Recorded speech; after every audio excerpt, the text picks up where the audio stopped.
Hola, ¿cómo están? Vamos a continuar con los temas de ginecología. En esta plática vamos a hablar de la enfermedad pélvica inflamatoria. Según la Organización Mundial de la Salud, esta enfermedad se la define como una enfermedad inflamatoria de los órganos pélvicos femeninos. Según la CDC, que es el control de enfermedades, es un síndrome clínico asociado con invasión de los microorganismos por vía ascendente de la vagina o cervix hacia el endometrio, trompas de falopio y estructuras contiguas. La más importante, pues, a nivel de las trompas de falopio. Y no está relacionado con el embarazo ni la cirugía. Esta enfermedad pélvica inflamatoria es difícil de establecer, es en la mayoría oligoasintomática y se infiere su etiología solo después de presentar complicaciones o secuelas. En Estados Unidos pues, se ha informado la incidencia de 1 millón anual y la cuarta parte de estas pacientes están hospitalizadas generando 150,000 cirugías anuales. El germen más frecuente en cuanto a su prevalencia es la Chlamydia trachomatis. ¿Y por qué es importante tratarla? Para evitar las complicaciones y secuelas que más adelante veremos cuáles son. Según la Organización Mundial de la Salud, pues se estima que 900,000 personas se infectan a diario de enfermedades de transmisión sexual. Entre ellas, pues destaca la sífilis, la gonorrea, clamidia y tricomoniasis. Pues en este caso, el factor etiológico de la enfermedad pélvica inflamatoria es la clamidia. Esta enfermedad pélvica inflamatoria está, hasta el 40% de los casos va a provocar infertilidad, que es como una de sus secuelas más importantes.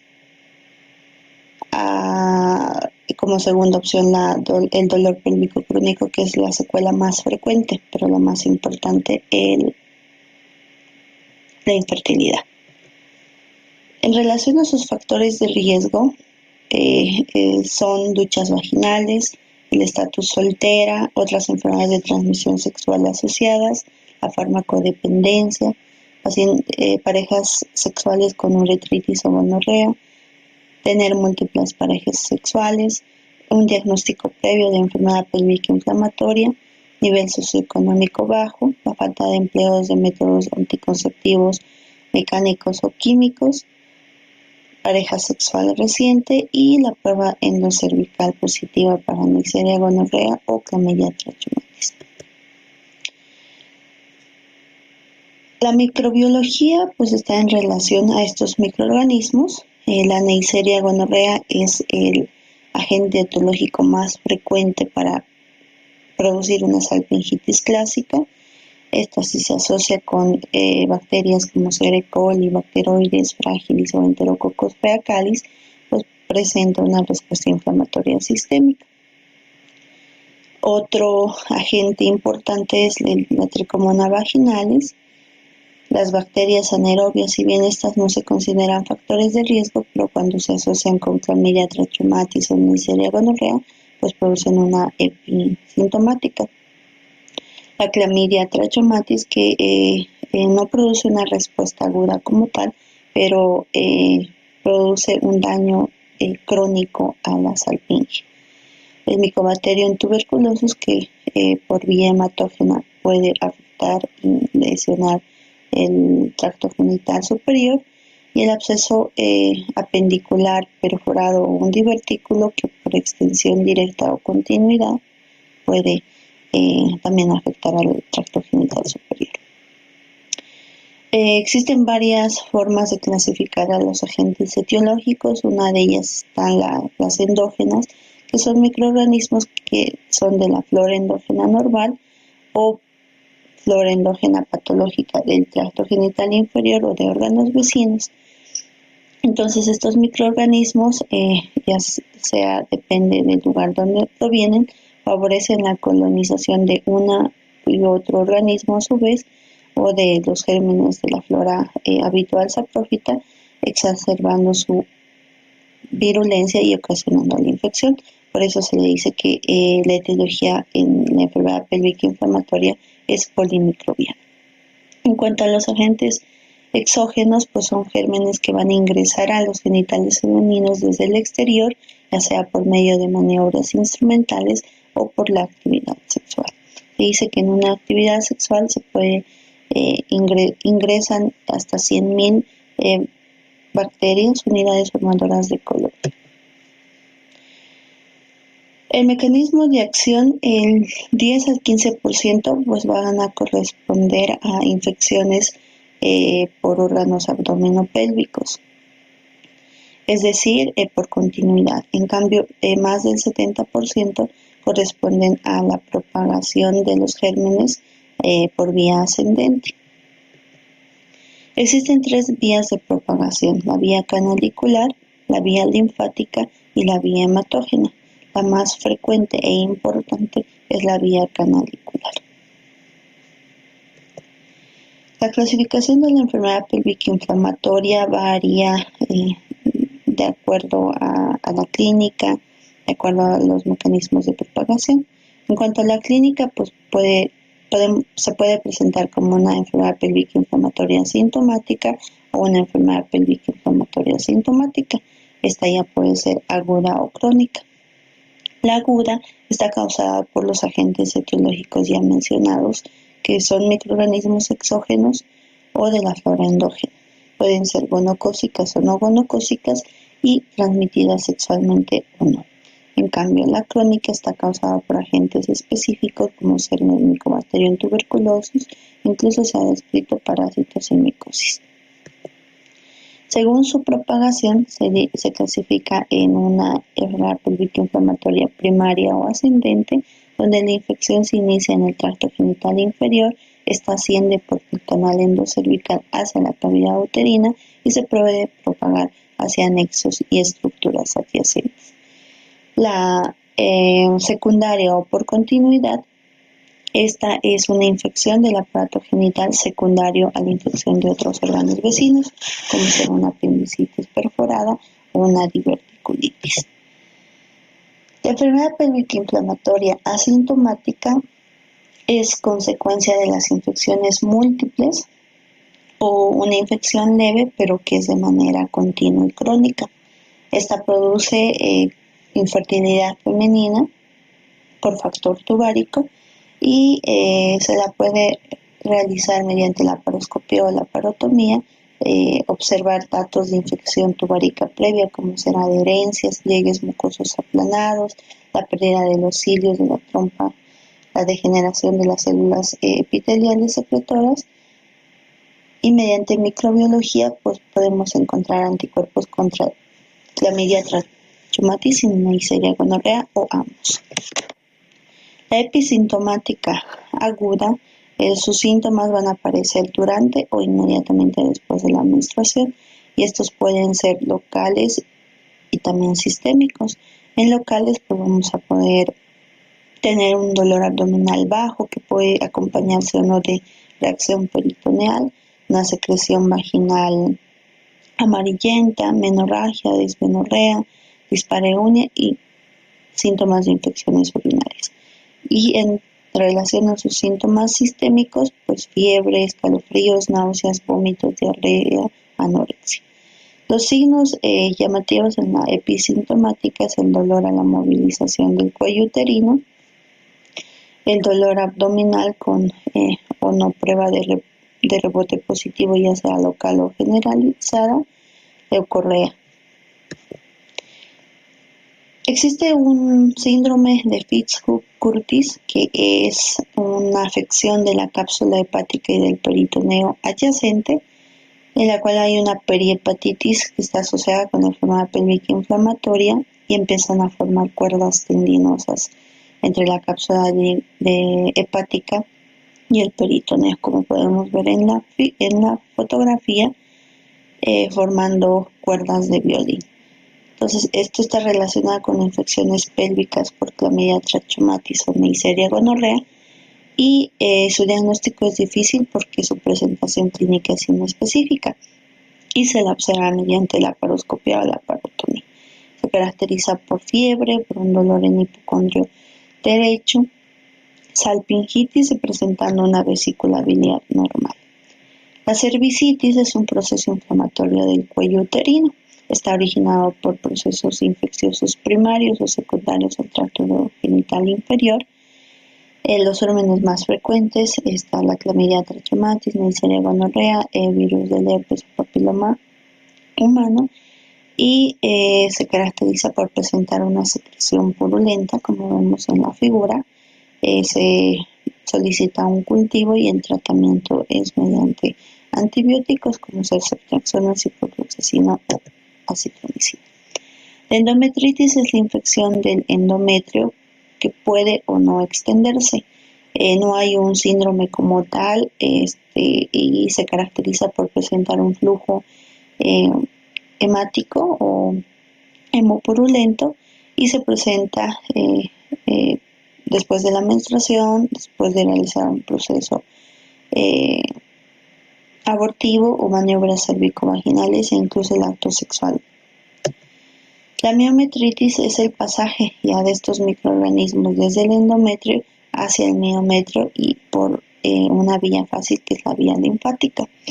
Esta causa una lesión de la capa basal por maniobras instrumentales, como ya habíamos indicado, y que puede ocasionar en la clínica un dolor en hipogastro espontáneo, continuo o de manera cólica. Se acompaña de fiebre, taquicardia, escalofríos, astenia. El tacto bimanual se presenta un útero doloroso con reblandecimiento. Los flemones del ligamento ancho es el resultado de la infección del aparato genital superior que se está propagando al tejido celular pelviso-peritoneal, ya sea por vía linfática o venosa. Existen dos presentaciones, que es el flemón de la base del ligamento ancho y el flemón propiamente dicho o alto. Entonces, esto se va a propagar a los parametrios basales, parámetros laterales, produciendo un empastamiento y dolor difuso desde la pared del cuello del útero hacia la vagina y pared lateral de la pelvis, produciendo inflamación de los parámetros tanto anterior o posterior según su ubicación, pero que sea en la base del ligamento ancho. El flemón del ligamento ancho propiamente dicho o llamado también alto, esto se debe que es consecutivo a endometritis puerperal o posaborto, ingresa por el fondo de la cavidad uterina con propagación al pedículo linfático superior. Entonces hay un infiltrado entre las dos hojas del ligamento ancho y su evolución puede llegar a formar abscesos, cuyo tratamiento es mediante un drenaje quirúrgico, o puede drenar espontáneamente la cavidad peritoneal, pero en este caso ya llega a producir una peritonitis grave y generalizada. La celulitis pelviana esta va a depender de la sintomatología del flemón. Se caracteriza por hipertermia constante, escalofríos, taquicardia. Los laboratorios en cuanto a las fases de reactante aguda están elevadas, y el dolor pelviano va a depender de la localización del flemón, pueden ser flemones de base del ligamento ancho, en alto, difuso o una parametritis posterior o anterior. La anexitis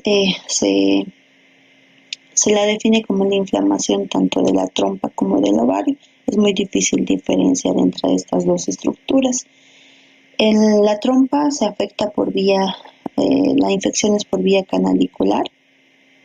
Comienza produciendo un daño en el interior de la salpinge, una endosalpingitis, donde hay curación sin secuelas, y si esta progresa a la mucosa, pues hay una alteración irreversible, produciendo un hidrosalpinx hasta un biosalpinx.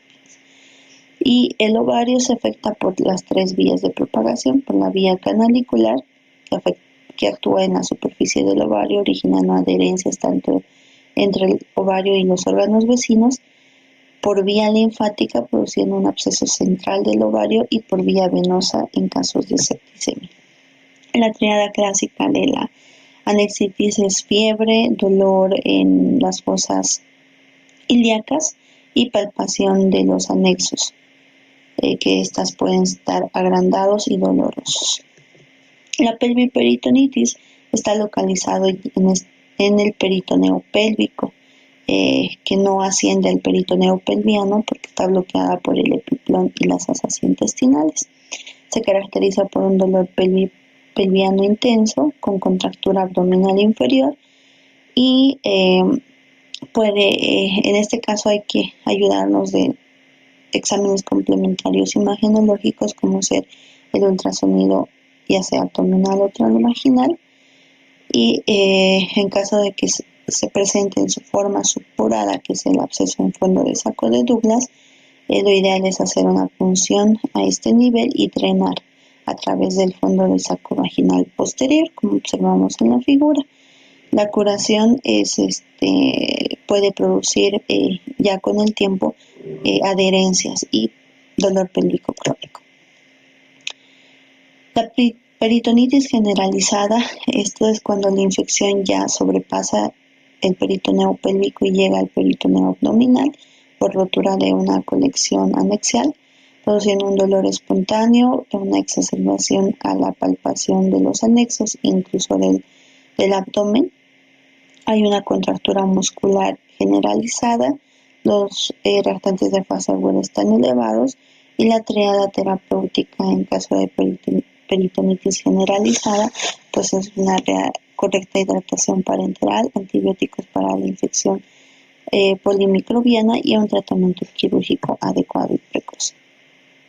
La tromboflebitis es la inflamación del endotelio venoso. Incluso puede llegar esto hasta la vena cava o la arteria femoral, afectando a los miembros pélvicos. Cuando este trombo se disgrega, pues produce una embolia séptica.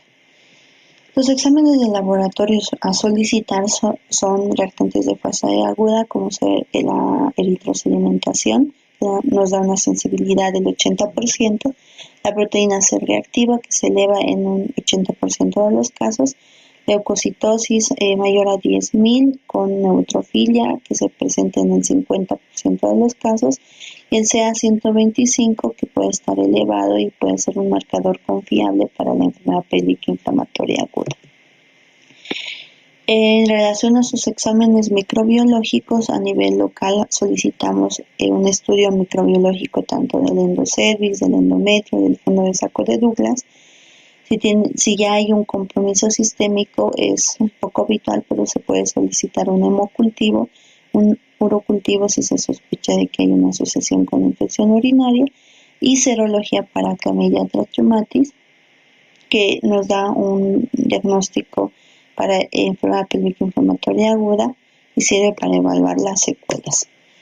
El diagnóstico por imágenes nos ayudamos de una radiología de tórax para ver si hay compromiso pulmonar, una radiología de abdomen para evaluar si existe un neumoperitoneo y un ultrasonido, en este caso vaginal, para tener mayor sensibilidad, y esta se le solicita generalmente para observar colecciones supuradas, como ser un absceso ovárico, un absceso tubárico, una tumoración anexial donde la trompa se va a encontrar alargada, voluminosa, con paredes musculares gruesas y edematosa, y la presencia de líquido libre en Douglas. La laparoscopía diagnóstica nos permite evaluar la hiperemia de la trompa, el edema en las paredes, si hay o no el exudado purulento que puede provenir de la fimbre y acumularse en el fondo de saco de Douglas. Este método es un método de diagnóstico y también un método terapéutico. Terapéutico en casos de absceso tubovárico para hacer el drenaje correspondiente y liberar las adherencias.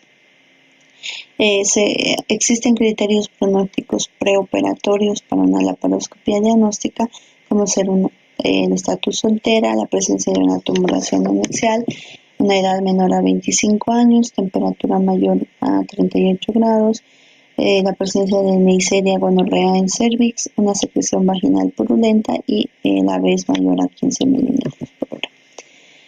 Existe una clasificación de Westrom para la laparoscopía que la divide en una epi leve, donde las trompas uterinas están gruesas, eritematosas, están móviles con los ostium abiertos.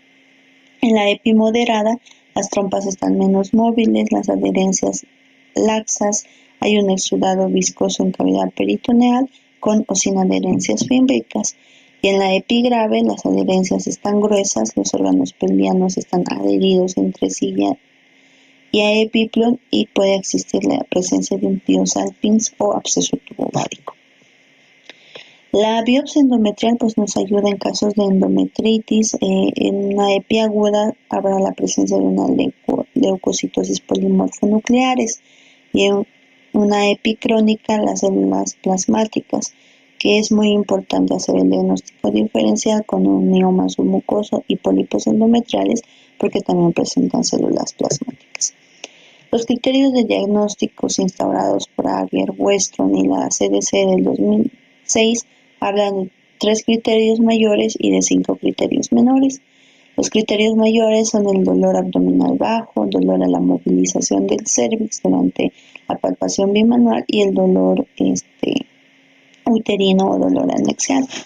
En los criterios menores, temperatura oral mayor a 38 grados, una descarga mucopurulenta cervical o vaginal, abundantes leucocitos en el examen microscópico de las secreciones, una elevación de la PCR y de la BES, presencia de Neisseria gonorrea y Chlamydia trachomatis en cervix uterino.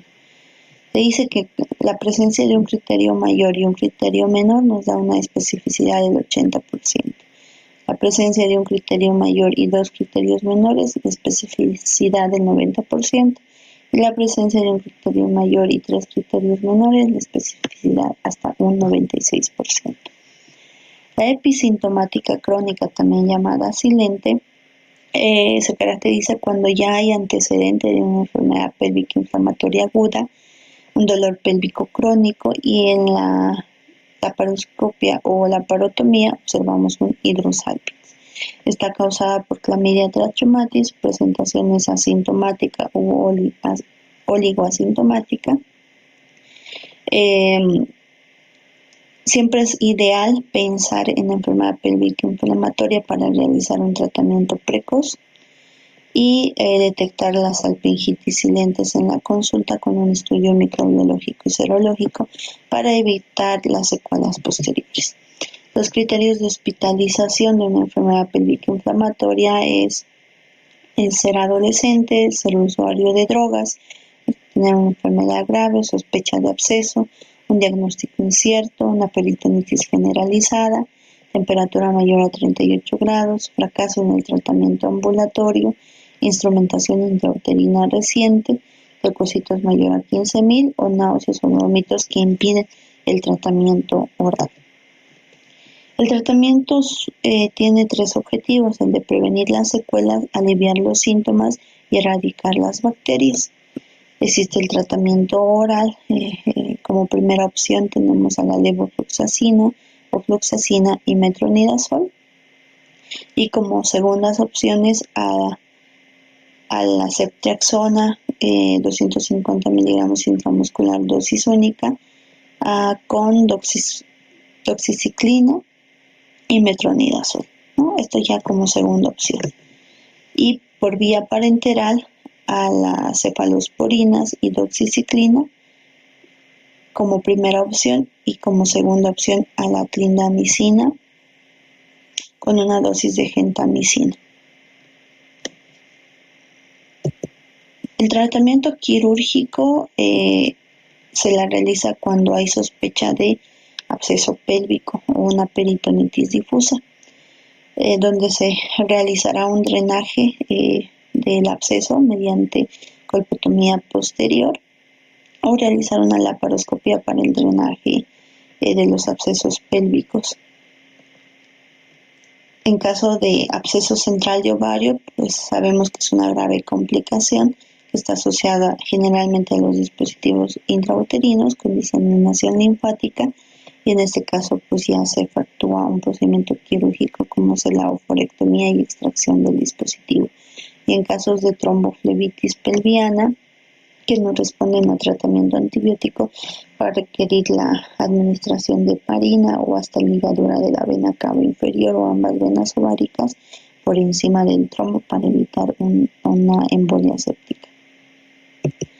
Los criterios de curación de la enfermedad pélvica inflamatoria se van a basar en tanto clínicos, biológicos como laparoscópicos.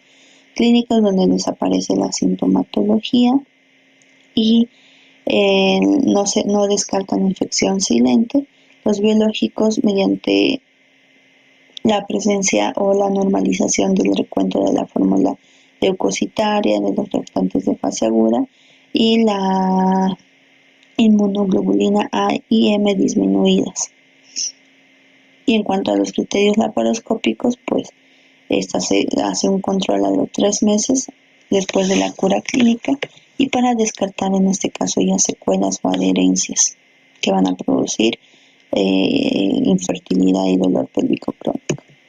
El diagnóstico diferencial se la debe realizar con apendicitis aguda, con embarazo ectópico, con un dolor funcional del periodo periovulatorio, los tumores de anexo o una endometriosis.